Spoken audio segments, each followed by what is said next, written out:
A visão era impressionante.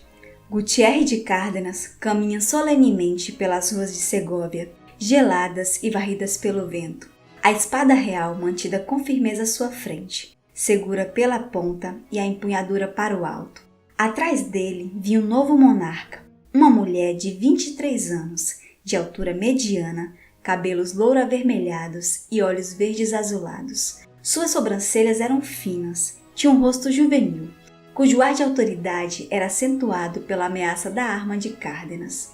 A espada era um símbolo do poder real tão forte quanto qualquer coroa ou cetro.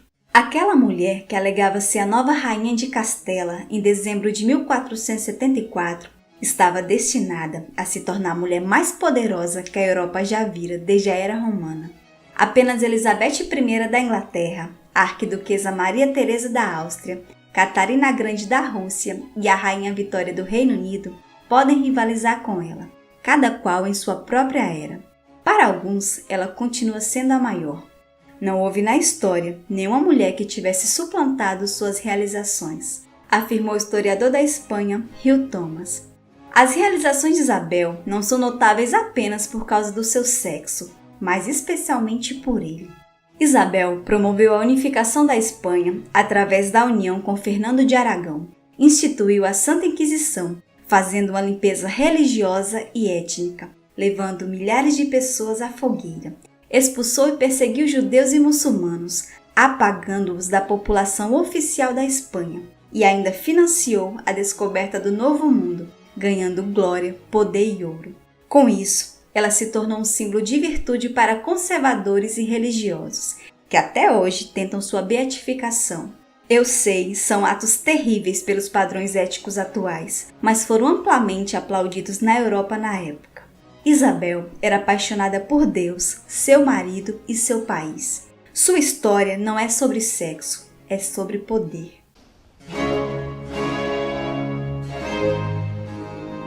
Isabel de Castela, também conhecida como Isabel a Católica, nasceu no dia 22 de abril de 1451, em Madrigal de las Altas Torres. Era filha do segundo casamento do rei João II de Castela, que estava no poder há quase 47 anos, com Isabel de Portugal. O pai de Isabel era alto, vigoroso, inteligente e profundamente culto. Ele falava e compreendia bem o latim, lia muito bem, apreciava livros e histórias. No entanto, era um rei fraco, que preferia caçar ou ouvir música, deixando o poder nas mãos de terceiros. Durante décadas, os reis do país se mostraram governantes fracos e Isabel estava disposta a governá-lo, recuperando a glória e salvando o cristianismo ameaçado pela presença dos judeus e muçulmanos, conhecidos pelos cristãos como mouros. Com a primeira esposa, João teve um único filho e herdeiro, chamado Henrique. Já com Isabel de Portugal, teve 2 filhos, Isabel e Afonso. A mãe de Isabel era neta do rei João I de Portugal. Foi descrita como uma jovem de 19 anos, linda, gentil e recatada. O nascimento de Isabel deve ter sido decepcionante. Por isso, a necessidade de um segundo filho para garantir a continuidade da dinastia da família Trastâmara. Afonso nasceu 19 meses depois da pequena Isabel. Pouco tempo depois, o rei João II adoeceu, vindo a falecer em 1454. Consequentemente, o meio-irmão de Isabel, Henrique, subiu ao trono. No testamento do pai, ela foi mantida como a terceira na linha de sucessão, ficando atrás de Henrique e Afonso, somente até que o novo rei tivesse seu herdeiro. Assim que Henrique assumiu o trono, Isabel foi afastada para longe da corte real, mudando-se em 1454 com a mãe e seu irmão menor, para a cidade murada de Arévalo. Era uma cidade onde grande parte da população era muçulmana. Lá ela passaria 7 anos felizes, até que a gravidez de sua cunhada, Joana de Portugal, iria mudar para sempre seu destino. A gravidez de sua cunhada foi um dos momentos mais traumáticos de sua vida. O rei queria ter os pretendentes da coroa por perto, por isso ordenou que Isabel e Afonso, agora com 10 e 7 anos, deixassem Arévalo e fossem para a corte. Isabel e Afonso despediram-se de sua mãe no final de 1461 e partiram para a Segóvia. A menina de 10 anos ficou sob os cuidados de sua cunhada, onde mais tarde ela iria se referir como a madrasta má. Quando a Guerra Civil começou pela disputa do trono entre Henrique, seu meio-irmão, e Afonso, seu irmão mais novo, Isabel tornou-se uma peça importante no complexo tabuleiro de xadrez da política castelhana. Ela fizera 12 anos em 1463 e, portanto, já estava na idade de se casar. Quem se casasse com ela se tornaria um dos homens mais poderosos do reino. Quando Castela se dividiu em duas facções, Henrique buscou apoio de Portugal, enquanto os nobres olhavam para Aragão. A melhor maneira de selar uma aliança era através do casamento. Então, em 1464, Isabel foi enviada para a fronteira de Portugal para conhecer o irmão da rainha Joana, de 31 anos, rei Afonso V de Portugal. À medida que a guerra se alastrava, Isabel permanecia fiel a seu companheiro de infância, Afonso, e não com o fraco, ainda que gentil, meio-irmão, 26 anos mais velho do que ela. Apoiar Afonso foi uma decisão que iria mudar sua vida, embora ela não pudesse saber. Foi também muito corajosa. Pela primeira vez, Isabel mostrava seu temperamento. Para apoiar o irmão mais novo, Isabel exigiu que ela não seria forçada a um casamento que não quisesse. Ela também exigiu que tivesse permissão de voltar à casa da mãe em Arévalo. Já fazia 6 anos que ela estava na corte com Henrique e sua esposa. Então, o rei Infante e sua irmã partiram de Segóvia para Arévalo, onde ficaram por meses ao lado da mãe. Mas um surto de peste fez com que Afonso, Isabel e suas tropas fugissem. Nessa fuga, Afonso ficaria muito doente. Provavelmente tivera contraído peste, vindo a morrer em julho de 1468. Enquanto seu irmão definhava, Isabel logo tratou de discutir a sucessão. Após a morte de Afonso, Isabel selou um acordo de paz com Henrique Histórico. Henrique estava cansado e preferia a paz, ainda que isso significasse curvar-se à vontade da jovem. Isabel não iria desafiá-lo, porém ela seria a primeira na linha sucessória. Henrique lia um documento em voz alta, onde reconhecia que Isabel era agora a legítima herdeira.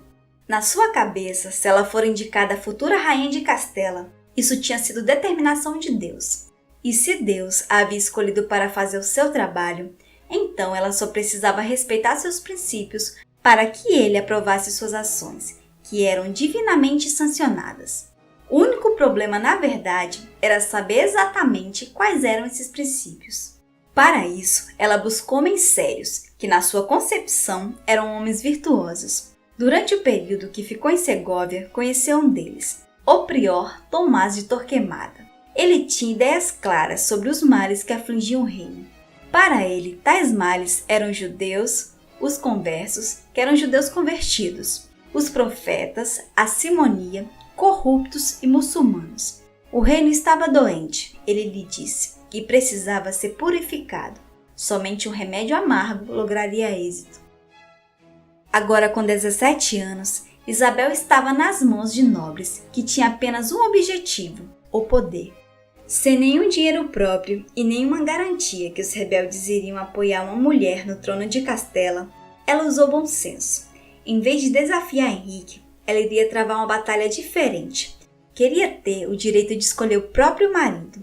Ao ser declarada herdeira, Isabel insistiu para que fossem dados todos os direitos e propriedades ao herdeiro de Castela, dando a Isabel o título de Princesa das Astúrias, o título tradicional do herdeiro do trono.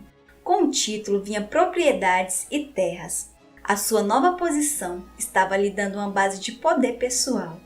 Seu partidário mais poderoso, o arcebispo de Toledo, já estava planejando casar Isabel com Fernando de Aragão, filho do rei João o Grande. Mas os partidários de Henrique já tinham outros planos. Segundo eles, a única maneira de terminar com a rebelião era casando Isabel com um estrangeiro e enviá-la para uma corte distante. Isabel logo percebeu a tentativa de tentarem controlar sua escolha sobre o futuro marido. Logo, ela disse ao seu irmão que ficaria feliz se ele buscasse um marido para ela, mas a última palavra teria que ser a dela. Embora suas chances de se tornar rainha tivessem aumentado, a maioria esperava que o papel de governo seria do marido e dos conselheiros dele. Mas nenhum dos conselheiros de Henrique e nem da própria Isabel sabiam com quem estavam lidando. Isabel crescia com uma personalidade intensa, decisiva. Ela sabia estabelecer seus próprios objetivos. Sua autoconfiança baseava-se em crenças simples e claras, livres de exames de consciência. Para ela, era preto ou branco, ponto final. Agora Isabel tinha 2 pretendentes, Afonso V de Portugal, arranjado pelos partidários de seu irmão, e Fernando de Aragão, por quem tinha preferência, mesmo nunca tendo visto. Fernando de Aragão tinha 17 anos e já reinava sobre uma coleção de reinos semi-independentes. Suas posses incluíam terras italianas, como Sicília e Sardenha. O futuro rei era dono de uma vasta parte da Ibéria, ficando de fora Portugal, Navarra e o reino muçulmano de Granada. Enquanto as negociações com Fernando aconteciam em segredo, Isabel era ameaçada com a prisão, caso não aceitasse o casamento com o rei português. Mesmo diante das ameaças, Isabel decidiu que se casaria com Fernando de Aragão, mas sua decisão ainda era um segredo. Sua escolha foi pragmática, não emocional. Um casamento português colocaria Isabel nas mãos de Henrique. Este já estava planejando proclamar Afonso de Portugal herdeiro e Isabel uma mera rainha consorte. Mas pensando bem, em Aragão não seria muito diferente, já que as mulheres não podiam ocupar o trono. Mas antes de se casar, Fernando teve que assinar um documento, onde tudo que fosse acordado, assinado ou realizado tinha que ter a permissão dela. Ele não podia nem mesmo deixar Castela sem sua permissão. Além disso, teria que prover 100.000 florins quando o casamento fosse consumado, e um exército de 4.000 homens para defendê-la de inimigos que ela estava criando ao casar-se com ele. 20.000 florins deveriam ser pagos adiantados, juntamente com um valioso colar de pérolas e rubis. Tudo isso era uma tentativa de não ser apenas um fantoche nas mãos do futuro marido. O documento que Fernando assinou era humilhante. O deixava praticamente prisioneiro nas mãos de Isabel e de seus conselheiros. Mas seus conselheiros achavam que isso era apenas mera formalidade, que quando o casamento se concretizasse, isso iria mudar. Mal sabiam eles que as coisas só iriam piorar. Com o documento assinado, Isabel teria que cumprir sua parte do acordo. Teria que comunicar a Henrique de sua decisão. Fernando estava indo ao encontro de Isabel em Valladolid para se casar. A única imagem que ela vira de Fernando era um medalhão toscamente lavrado, exibindo o rosto do jovem. Uma história apócrifa descreve Isabel gritando empolgantemente: "Aquele é ele! Aquele é ele!" Antes da cerimônia de casamento acontecer, novamente o acordo assinado por Fernando foi lido, lembrando sobre o papel subordinado no casamento.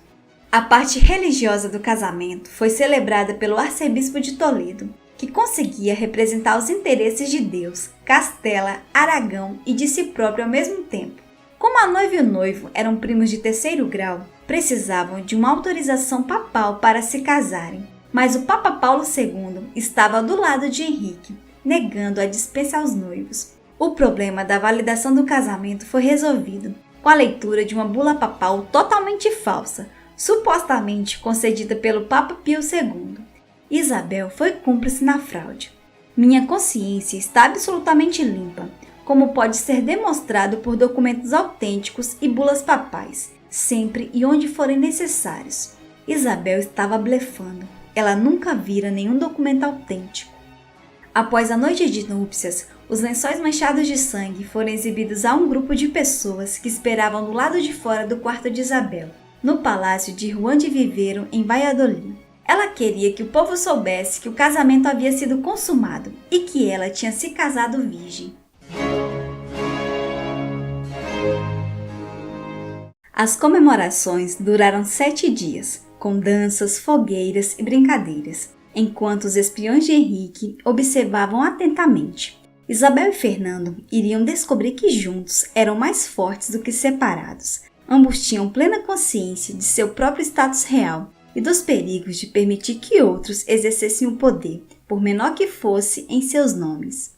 O casamento da jovem despertou a ira do rei, que decidiu atacá-la e confiscar todos seus bens, deixando-a praticamente sem dinheiro e totalmente dependente. Isabel estava grávida e se ela desse à luz um menino, a linhagem Trastâmara em Castela finalmente teria um descendente masculino. Seu filho não seria só o primeiro na linha de sucessão do trono, como também seria um valioso marido.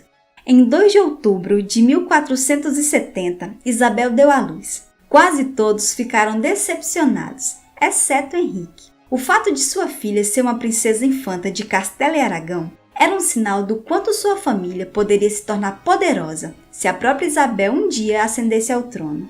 Ao dar à luz, ela não demonstrou nem expressou a dor que nessa hora as mulheres sentem e demonstram. Essa coragem se tornou lendária. Já em termos políticos, o nascimento de uma menina era um desastre. Os ataques ao casal aumentou e, para piorar, o casamento ainda não tinha sido oficialmente reconhecido pela igreja. Ela agora tinha um marido, mas perdera seu futuro reino e o caminho que escolhera estava levando ao desastre.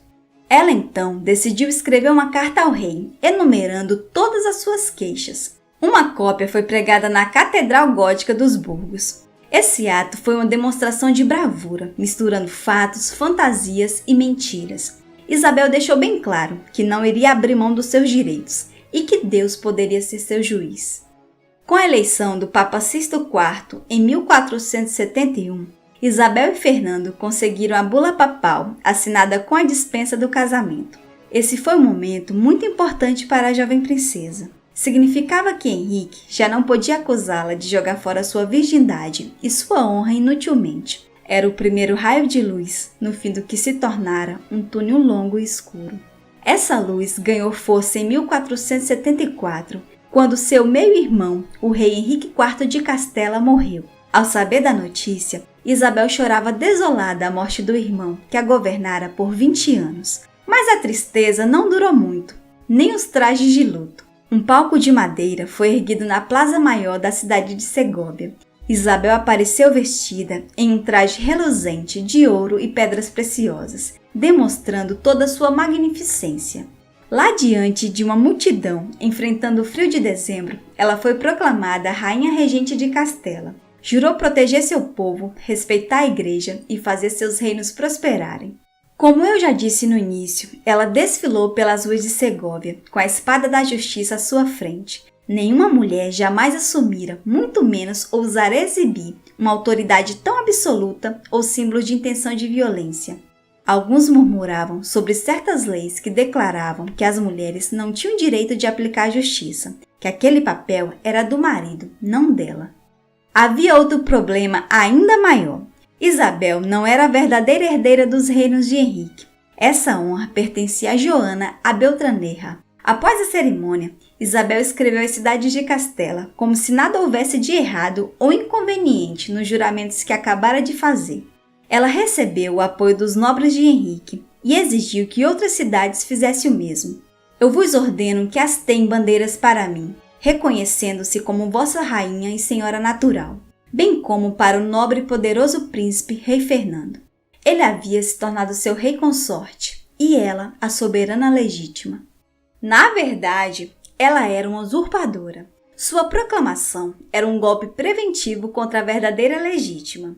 Sua rival tinha apenas 12 anos, por isso estava sendo orientada pelos nobres, que haviam assumido o comando de sua família.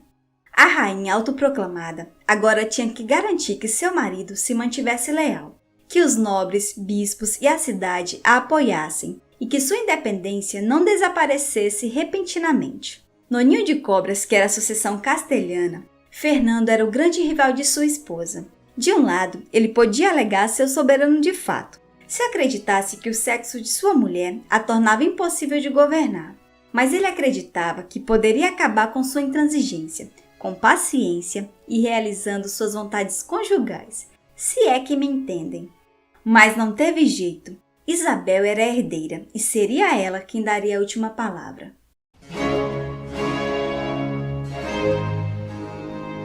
Uma aliança estava sendo formada por duas pessoas que eram marido e mulher, mas também parceiros representando seus próprios e diferentes interesses. Tudo iria depender de como este pacto iria funcionar na prática e de como ambos iriam se comportar. No primeiro mês de governo, o jovem casal tiveram suas conquistas. Muitos partidários de Isabel continuaram leais a ela, mas isso ainda não era o suficiente para enfrentar seus opositores. E ainda tinha Beltranerra, que estava crescendo. O arcebispo de Toledo, que era um grande e poderoso aliado de Isabel, estava furioso. A princesa e seu marido haviam jurado lhe obedecer e não indicar ninguém para nenhum cargo sem antes consultá-lo. Mas Isabel não seguiu à risca sua promessa. Ela não queria prestar obediência a ninguém, pelo contrário, era ela quem deveriam obedecer. Aos poucos, ela estava ganhando apoio de vários nobres, que era suficiente para se apropriar de vez do trono. Destronar Isabel agora iria requerer dinheiro e forças consideráveis. Uma nova era estava surgindo, ela sentia. A dúbia autoridade de seu irmão daria lugar a algo mais potente, uma monarquia autoritária, semi-absolutista, na qual a nova rainha e seu marido podiam governar com a interferência mínima dos nobres, da igreja ou de qualquer pessoa. Entre os entusiastas da mão firme de Isabel e do novo estilo de governo estava novamente o prior Tomás Torquemada. Em um memorando, ele relata que Castela estava sendo governada por autoridades ineficientes e ávaras, onde a igreja era corrupta e onde judeus e mouros não eram colocados no seu devido lugar. Porém, muitos desses governantes eram partidários de Isabel, que não iriam aceitar qualquer mudança onde seus privilégios fossem abolidos. Logo, a realidade bateu na porta do jovem casal. Após 2 semanas de reinado de Isabel, o rei de Portugal começou a declarar para outros governantes e autoridades o direito de Joana a Beltranerra. Afonso V decidiu que, na devida oportunidade, Castela estava à disposição para ser tomada por Portugal. Tudo o que ele precisava era de apoio suficiente, tanto no exterior quanto em Castela. O rei português contava com o apoio do rei francês e do arcebispo de Toledo, que alegava que Isabel pretendia matá-lo. Logo, os soldados portugueses começaram a se reunir na fronteira. A guerra iria começar. Isabel gostava de ostentar seu poder através de suas vestes. Ao contrário de Henrique, que fora menosprezado por seu desleixo e humildade, ela seria exuberante, admirada e temida. Aos 23 anos, grávida, partiu para Valladolid em busca de apoio contra sua rival e o rei de Portugal. Apesar da pouca idade, ela já era uma mulher independente, confiante em suas crenças e decisões. Ela gostava de conversar com pessoas religiosas que viviam honestamente, a quem frequentemente recorria em busca de conselhos. No entanto, ela exigia que suas instruções fossem seguidas à risca. Era firme em suas decisões, mudando de ideia apenas com grande dificuldade. Não era uma mulher que, em outras palavras, gostasse de ser contrariada. Como rainha, ela fazia questão de que os outros conhecessem seu lugar abaixo dela, não apenas no sentido figurado, mas também no literal, sentando-se ou permanecendo entablados que se erguiam acima das pessoas.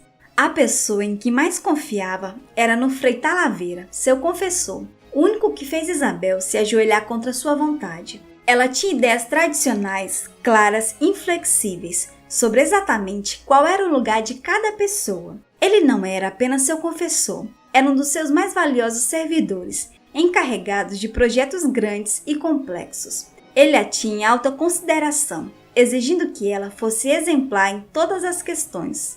Já Fernando tinha uma reputação ambígua. Por um lado, era considerado sábio e experiente para sua idade, consequência de uma infância tardia, passada correndo de uma zona de batalha a outra. Mas ele também era festeiro e conquistador de mulheres, com vários filhos ilegítimos.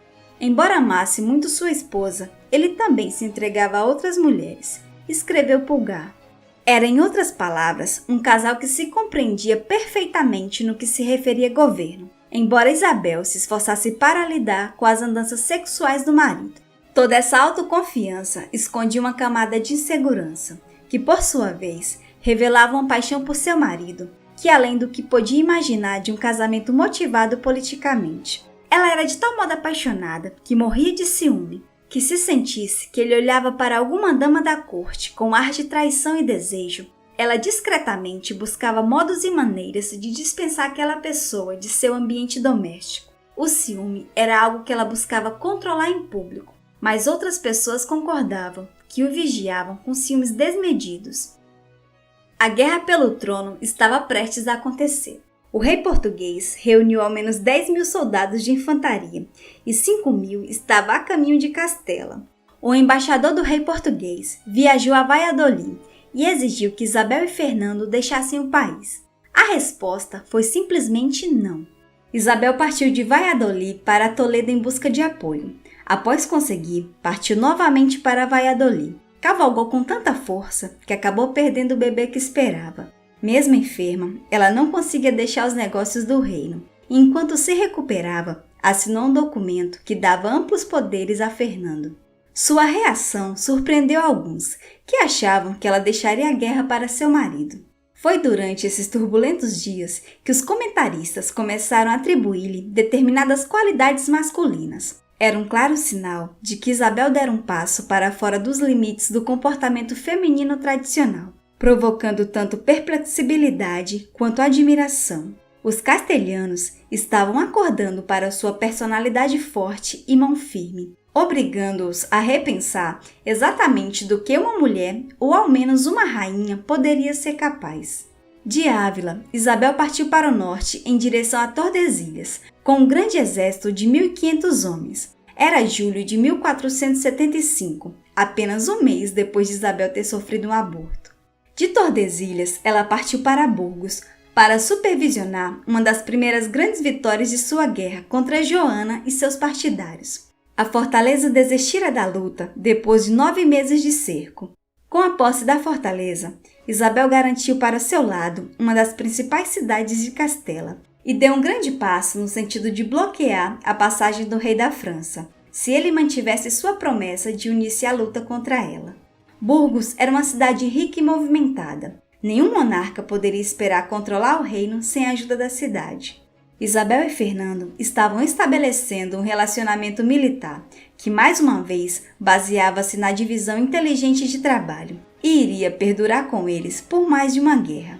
Fernando conduzia o exército, enquanto Isabel reunia tropas, administrava reservas e agia como quartel-mestre-general do exército, mantendo-o armado e alimentado. À medida que Isabel ia ganhando batalhas contra o rei português, ela fazia questão de que a notícia fosse espalhada rapidamente. Ela precisava não apenas da vitória em campo de batalha, mas também precisava vencer a guerra da propaganda e convencer os castelhanos de que isso era prova de que Deus a havia escolhido para governá-los. Mas ela desejava uma vitória cabal e definitiva. Isso significava expulsar definitivamente e aniquilar os apoiadores de Joana. Entre eles estavam Lopes Pacheco e o arcebispo de Toledo. Se Isabel pudesse vencê-los ou conquistá-los, Castela seria dela. Ela então ordenou um ataque em massa sobre eles e suas propriedades. Lopes Pacheco logo percebeu que ele estava do lado perdedor e formalmente reconheceu Isabel como rainha. Depois foi a vez do arcebispo de Toledo. Ele ainda assinou um documento crucial, em que reconhecia que Henrique IV morrera sem deixar filhas ou filhos legítimos. A autoridade de Isabel estava se tornando inquestionável, e a fim de provar que a situação havia mudado, ela e Fernando se mudaram para a maior cidade da região, Toledo. Os soberanos organizaram uma entrada triunfal, destinada a provocar admiração e provar que eram eles quem governavam tudo. Isabel usava uma coroa de ouro na cabeça para mostrar que representava a Mãe de Cristo. Isso transformava vitórias modestas em grandes feitos. Ela buscava não apenas a legitimidade, mas a fama também. Na mentalidade da época, somente os santos, reis bem-sucedidos, cavaleiros famosos e grandes figuras do romance de ficção viviam na imaginação popular por mais tempo do que o período de duração de vida. Isabel, como muitas monarcas, estava determinada a ser um deles.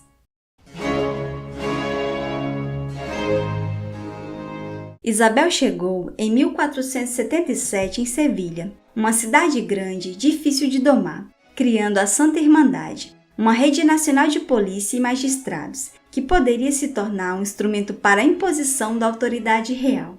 Isabel iria fazer mudanças na cidade, usando instituições já existentes, transformando-as em algo mais inclemente e incisivo, atropelando tradições e direitos adquiridos se necessário, mas sempre apelando a Deus e à grandeza e pureza de Castela.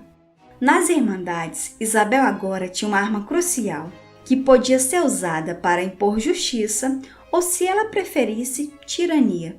A Santa Irmandade foi criada para durar apenas 2 anos. No final das contas, durou 22 anos. A justiça aplicada geralmente era brutal. Um viajante de Borgonha ficou perplexo ao descobrir que a Irmandade preferia executar as pessoas com flechas ou lanças, em vez de usar corda. Sevilha sempre foi uma cidade de leis flexíveis e, às vezes, de completa ausência de leis. A severidade dos castigos acarretou a fuga em massa não só dos assassinos, mercenários e ladrões, como também de seus amigos e cúmplices. Isabel era inflexível na aplicação da justiça. Logo, o povo de Sevilha começou a mostrar descontentamento. Nessa longa permanência na cidade, Isabel estava grávida novamente, depois de anos desde sua última gravidez. Isabel deu à luz em 30 de junho de 1478 a um menino chamado João. Alegria e alívio espalhou-se rapidamente por Castela e Aragão. O nascimento de um menino era a prova final de que Deus havia escolhido Isabel em detrimento de seus irmãos, para levar a Espanha de volta à glória. O destino da criança seria governar Castela e Aragão e governar parte da Ibéria. Isabel era tradicionalista e não tinha interesse em mudar as regras de sucessão para favorecer sua filha Isabel ou igualar seus direitos aos homens. Isabel resolveu deixar Sevilha e, em 1479, finalmente estabeleceu a paz com a França. O ano novo mal havia começado quando chegou a notícia de que João o Grande havia falecido em 20 de janeiro de 1479. Fernando agora era rei de Aragão. Nascia assim uma nova e poderosa, ainda que pouco coesa, entidade política, conhecida simplesmente como Espanha. Com sua aliança francesa esfarrapada e seu exército derrotado, o rei português finalmente reconheceu que sua campanha fora um desastre. A tia de Isabel, a infanta Beatriz de Bragança, fez a primeira abordagem. Beatriz exigiu perdão para os defensores de Joana e um acordo de que Castela pagasse as despesas da guerra. Ela também propôs o noivado do pequeno João e de Joana, enquanto exigia que Isabel reconhecesse publicamente o direito de sua rival de ser chamada de princesa. Outro compromisso paralelo veria a filha da rainha, prometida ao príncipe Afonso, filho de 4 anos de João, o príncipe herdeiro de Portugal. Na realidade, Isabel queria mesmo era que a Beltraneja fosse enviada para um convento. Ela podia até considerar um acordo de casamento, mas preferia voltar à guerra a reconhecer qualquer direito para Joana. O acordo foi generoso com Portugal, mas implacavelmente severo com a Beltraneja. Ambas as monarquias concordaram em abrir mão de suas reivindicações sobre a outra. Isabel fez de tudo para que tivesse acesso a Beltraneja, que deveria ficar 10 anos em um semi-confinamento, enquanto esperava por seu filho, que, se quisesse, poderia renegar o noivado aos 14 anos. No final, a jovem de 18 anos preferiu entrar para um convento e tornar-se freira. Ela escolheu o convento da Ordem Santa Clara para fazer seus votos. Depois de 7 anos reivindicando a coroa, Isabel agora finalmente pôde usar o título de rainha. Sua filha Isabel, de 12 anos, viveria em uma prisão privilegiada, enquanto esperava o casamento com Afonso, o herdeiro do trono português. A rainha estava no 7º mês de gravidez, dando à luz em novembro de 1479 a uma menina chamada Joana. Isabel assegurou que seu parto não afetasse seus negócios, pois podemos dizer que ela era uma rainha que realmente trabalhava. Quando não estava cavalgando para lugares mais afastados, ela realizava audiências públicas, terça e sexta-feira. O interesse nas minúcias do governo era um sinal claro de uma natureza um tanto obsessiva. Os gastos eram mantidos em rédeas curtas. A própria Isabel punia os servidores reais quando a conta da alimentação se tornava grande demais.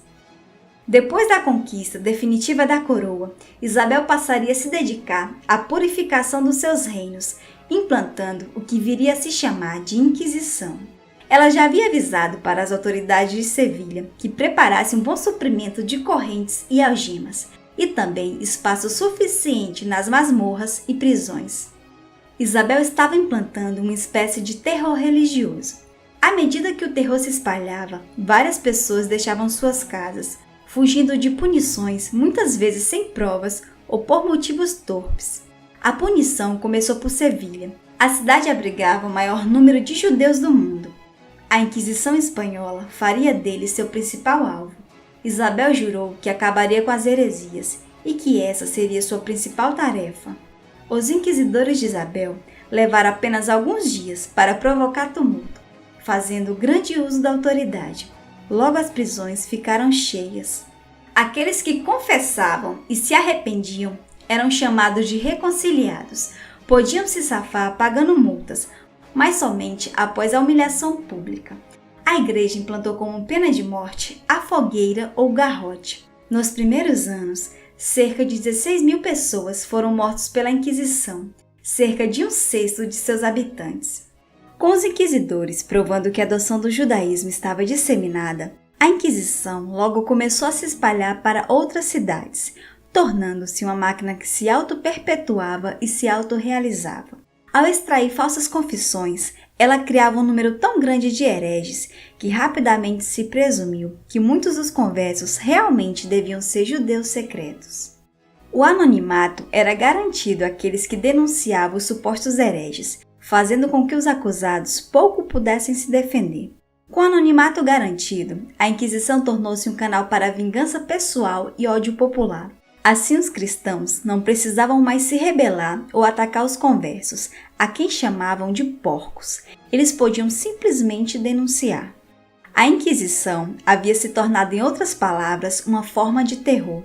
Após várias denúncias ao papado, Sisto IV acabou com o anonimato e limitou o poder dos reis. Mas isso foi por pouco tempo. Isabel insistia que ela estava fazendo o que era certo para Deus. Não era a primeira e não seria a última, que ela depositava a responsabilidade de seus atos em Deus. Como consequência, Isabel decidiu que os judeus deveriam ser expulsos, pois eles representavam um perigo real aos conversos e os encorajavam a se judaizar. Essa foi a primeira expulsão ordenada de Castela, e não seria a última.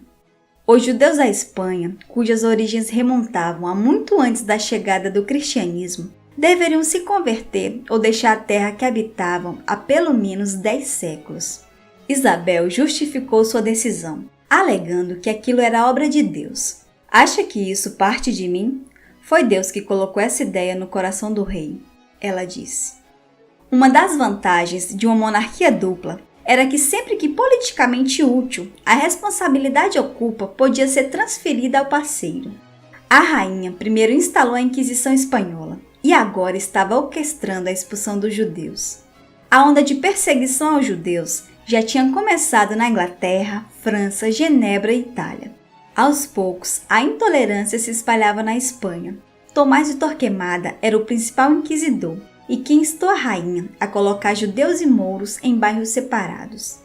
Os judeus eram obrigados a usar insígnias coloridas no ombro direito e, segundo uma ordem decretada 2 anos antes, eram proibidos de usar sedas ou joias de ouro ou prata, porque caso contrário, esses bens poderiam ser tomados. A ordem de expulsão foi assinada em 1492 por Tomás de Torquemada.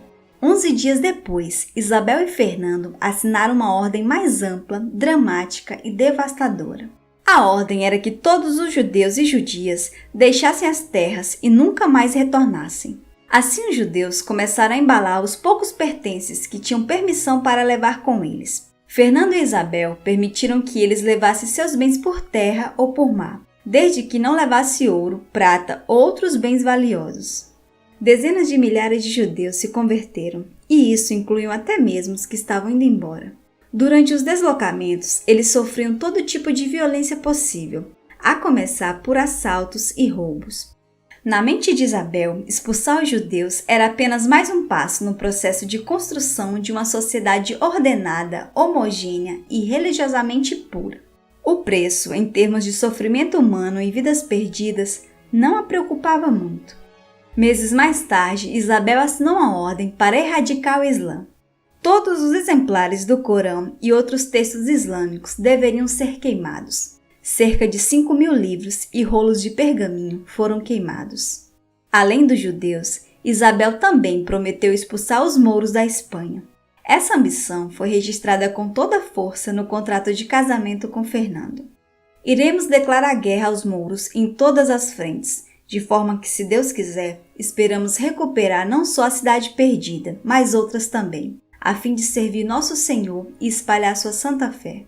Depois de livrar-se da Beltraneja, Isabel começou a se dedicar a uma cruzada para conquistar o reino de Granada, o reino dos mouros. Abu Hassand, conhecido pelos cristãos como Mulai Hassan, era o rei de Granada, sendo considerado um rei vigoroso e bem-sucedido. Seu reino era rico, densamente povoado, fértil, guerreiro e apoiado por seus companheiros muçulmanos da costa norte da África. Os problemas começaram quando ele começou a desfrutar de sua riqueza e de seu sucesso excessivamente, e isso incomodou Isabel. A rainha ordenou um ataque à cidade, onde no primeiro momento obteve sucesso. Durante o ataque, ela estava grávida de gêmeos, dando à luz seu quarto filho em 29 de junho de 1482. Seria uma menina chamada Maria. O gêmeo da menina faleceu um dia e meio depois. Mesmo depois da perda, ela fazia questão de supervisionar tudo mesmo de longe. A cruzada de Isabel havia começado e ela não iria parar. Durante o descanso no inverno, Isabel deu à luz sua última descendente, Catarina de Aragão, em 1485. Isabel tinha um filho e 4 filhas. João era o herdeiro principal e suas filhas eram bens políticos, selando alianças através do casamento. Quanto às filhas, ela as mantinha junto de si, educando-as de acordo com um conjunto de critérios que eram ao mesmo tempo rígidos e conservadores. Isabel era uma senhora do lar rígida, esperando que as mulheres se comportassem ou, no mínimo, fossem discretas em relação a um comportamento impróprio. Ela detestava mulheres mal comportadas. Na ausência do rei, ela dormia na companhia de suas filhas e de outras mulheres honradas, a fim de não dar margem à fofoca que pudesse manchar sua reputação de fidelidade conjugal. As filhas de Isabel eram outros grandes exemplos de sua reputação. Esperava-se que as infantas soubessem fiar, costurar, tecer e bordar, uma vez que até as rainhas deviam se orgulhar de saber costurar uma camisa do marido. Suas filhas eram consideradas honradas, puras, adoráveis e adequadamente submissas a seus maridos. Porém, a falta de graça e de sensualidade eram suas inimigas. Isabel tinha pouca educação formal, mas logo percebeu o valor de uma boa educação, aprendendo latim por conta própria quando adulta. Ela possuía uma biblioteca repleta de obras religiosas, onde a vida dos santos e manuais devotos eram os parâmetros para a educação de suas filhas. A rainha cultivava uma imagem de virtude e modéstia feminina, criando uma persona pública que era um tanto majestosa quanto impassível. Ela era comedida e contida nos movimentos corporais e não bebia vinho. Em janeiro de 1492, finalmente a cruzada de Isabel contra os mouros havia chegado ao fim. Mais de 7 séculos de governo muçulmano na Espanha estavam encerrados. Ela entrara em Granada em 2 de janeiro de 1492, vestindo roupas árabes. Ao entrar na cidade, Isabel ficou encantada com o que vira. Tudo é tão requintado, magnífico e perfeitamente construído, que podemos nos achar no paraíso. No mesmo ano, após 7 anos de tentativas, Isabel finalmente concordou em financiar a viagem de Cristóvão Colombo para o desconhecido. Ele pretendia atravessar o Oceano Atlântico, ainda conhecido como Mar Oceano, na direção oeste. Colombo prometia a descoberta de grandes riquezas, como ouro e prata e toda sorte de pedras preciosas e especiarias. Não existem motivos que expliquem o porquê Isabel concordou. Ao que tudo indica, ela precisava de recursos para expandir sua cruzada até Jerusalém. E também a viagem de Colombo não era tão cara. Ele precisava apenas de 3 navios e 90 marinheiros. As chances de sucesso eram poucas, mas qualquer perda era manejável. Era igualmente provável que Colombo desaparecesse no horizonte e nunca mais retornasse, ou voltasse de mãos vazias. Então, em 1492, Cristóvão Colombo partiu ao desconhecido. Em 14 de fevereiro de 1493, 5 meses após sua partida, Colombo, através de carta, informava Isabel e seu marido que não havia encontrado nenhuma mina de ouro, mas que tinha atravessado o Oceano Atlântico e encontrado novas terras. uma das mais audaciosas iniciativas de navegação da história, terminara em triunfo para Castela. As novas terras agora lhe pertenciam. Pelas descrições de Colombo, pode-se compreender que Isabel agora achasse que ela era rainha de algo como o Jardim do Éden. As ilhas são tão férteis que, ainda que eu fosse capaz de descrevê-las, seria difícil de acreditar. O clima é muito temperado, as árvores são frutíferas e as plantas são belas, e os rios são extremamente bons. Colombo ficou impressionado com as pessoas a quem ele chamou de índios, acreditando ter chegado às Índias. Além de colonizar e extrair todo o ouro, o outro objetivo era conquistar almas. Mas logo um problema surgiu. Os espiões de Isabel e Fernando descobriram que o rei português já tramava enviar barcos para o sul e oeste das Ilhas Canárias. O rei enviou um embaixador a Lisboa para exigir que Portugal se mantivesse fora dos novos territórios. Qualquer terra descoberta por Colombo e seus povos pertenciam à coroa castelhana, ou em outras palavras, a Isabel. Isabel precisava de um mapa. Era preciso desenhar uma linha no oceano, dividindo o mundo em dois. Essa linha veio por meio de um tratado entre Espanha e Portugal, assinado em 7 de junho de 1494, chamado Tratado de Tordesilhas.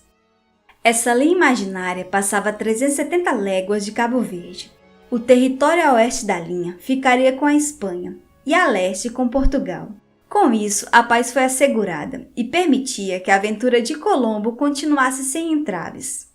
A conquista veio a um preço terrível, estimando que cerca de 50.000 nativos morreram de ferimentos, fome ou doença, quando o modo de vida simples e relativamente harmonioso foi desfeito de maneira caótica e violenta.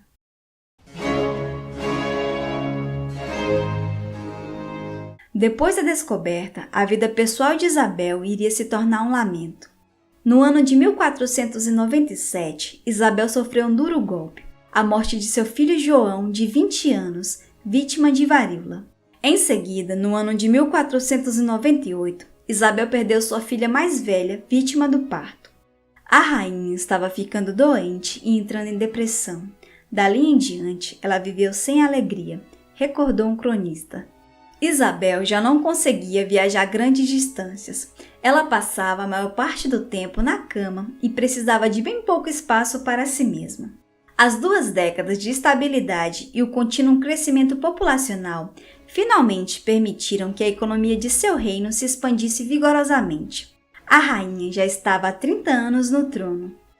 Isabel e Fernando adoeceram com febre em julho de 1504. O rei, por fim, livrou-se da doença. Mas Isabel mal havia se recuperado quando foi atingida novamente por febres e calafrios recorrentes. No fim de novembro estava pior e não mostrava sinais de melhora. A rainha preparava-se para a morte. Antes de morrer, ela terminou seu testamento, mostrou que não tinha medo e se arrependia muito pouco, mas Deus e o juízo final a assustavam. Usar uma coroa não garantia um lugar no céu, ela sabia, embora lhe permitisse guardar dinheiro para que 20.000 missas pudessem ser rezadas em seu nome após sua morte. Seu último testamento era uma chance de reparar os erros, mas também de reafirmar a legitimidade de seus atos e seu lugar na história. Isabel estava com 53 anos. Seu reinado de 30 anos fora repleto de eventos históricos, muitos o resultado direto de sua própria vontade e esforço. Ela havia, através de seu casamento, reunido a maior parte dos reinos à Espanha em uma forma curiosa e única de monarquia compartilhada. Isto significava que eles poderiam um dia estar completamente unidos através de seus filhos ou mais provavelmente de seus netos. Ela terminara uma cruzada de 7 séculos, absorvendo o reino de Granada em Castela, e havia expandido a cristandade ainda mais, até as misteriosas terras do outro lado do Atlântico. Havia acabado com grande parte da corrupção da Igreja Católica e iniciado o trabalho de centralizar seu Estado moderno, domando a arrogância dos grandes e esmagando sua rival pelo poder. A severidade, até mesmo a crueldade, estiveram presentes em muitas das suas iniciativas. Judeus e mouros haviam sido expulsos, encerrando séculos de tolerância religiosa. Uma inquisição estatal liderada pelos reis buscou heresia entre aqueles cujos maiores crimes pareciam ser o sangue contaminado e antepassados judeus. A linha que separava um governo forte e a tirania era muito fina, e não há dúvidas que Isabel a atravessou. Ela havia construído uma nascente superpotência europeia, mas notavelmente é que o fez sendo mulher, invertendo os papéis sem jamais desafiá-los. Isabel exigia a obediência dos homens e a recebera. Agora Isabel tinha que se perguntar se isso garantia seu lugar ao céu. Ela se declarou doente fisicamente, mas não mentalmente, e resolveu colocar sua casa em ordem. Seu testamento mostrou que ela queria uma monarquia centralizada e uma administração forte.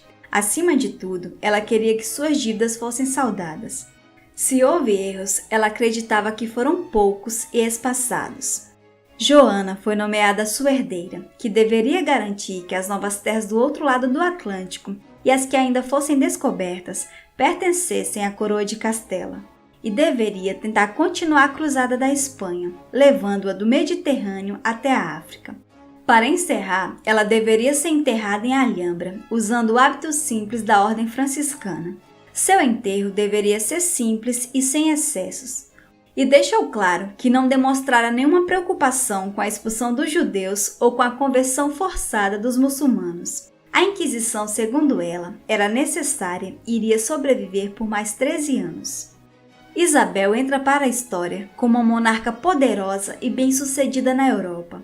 Na verdade, se não fosse pelo fato de ser mulher, alguns a teriam visto como uma candidata ao último imperador do mundo. Em sua mente, ela simplesmente fora escolhida por Deus. Por alguma razão, Deus quisera que ela, uma mulher, conduzisse seu país de volta à glória. A convicção de moral a tornou uma mulher de ação em vez de pensamento. Suas reformas definiram o futuro da Espanha e de um império que logo se estenderia por grandes partes do continente americano. Isabel recebeu a extrema-unção. A árdua tarefa de arrependimento e preparação para a morte estava encerrada. Isabel fez o sinal da cruz pouco antes do meio-dia do dia 26 de novembro de 1504.